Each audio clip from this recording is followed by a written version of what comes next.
નમસ્કાર, સત્યમેવ જયતે લાઈવ ન્યૂઝમાં આપનું સ્વાગત છે। વડોદરા મહાનગરપાલિકાને રાજ્ય સરકાર તરફથી મોટી આર્થિક સહાય મળી છે। શહેરના સર્વાંગી વિકાસ માટે સરકાર દ્વારા 285 કરોડ રૂપિયાની ગ્રાન્ટ ફાળવવામાં આવી છે।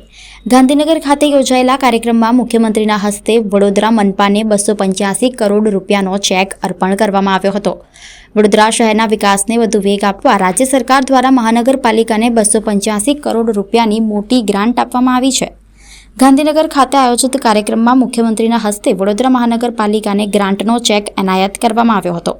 આ પ્રસંગે વડોદરા મનપાના મ્યુનિસિપલ કમિશનર સહિત 5 પદાધિકારીઓ ઉપસ્થિત રહ્યા હતા। રાજ્ય સરકાર તરફથી મળેલી આ ગ્રાન્ટથી શહેરમાં વિવિધ વિકાસલક્ષી કામગીરીને નવી ગતિ મળવાની આશા છે। ખાસ કરીને નાગરિકોની સુખાકારી અને શહેરના સર્વાંગી વિકાસ માટે જરૂરી કામોમાં આ રકમનો ઉપયોગ કરવામાં આવશે।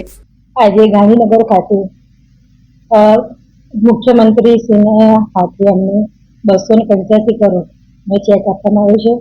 દરેક પાલિકા મહાનગરપાલિકા અને સૌ મેયરોને તેમજ કમિશનર સૌને ત્યાં અમને બોલાવ્યા હતા અને એમના વિકાસના કામોને લઈને ચેક જે વડોદરાને આપવામાં આવે છે એ બદલ હું માનનીય મુખ્યમંત્રીનો આભાર માનું છું।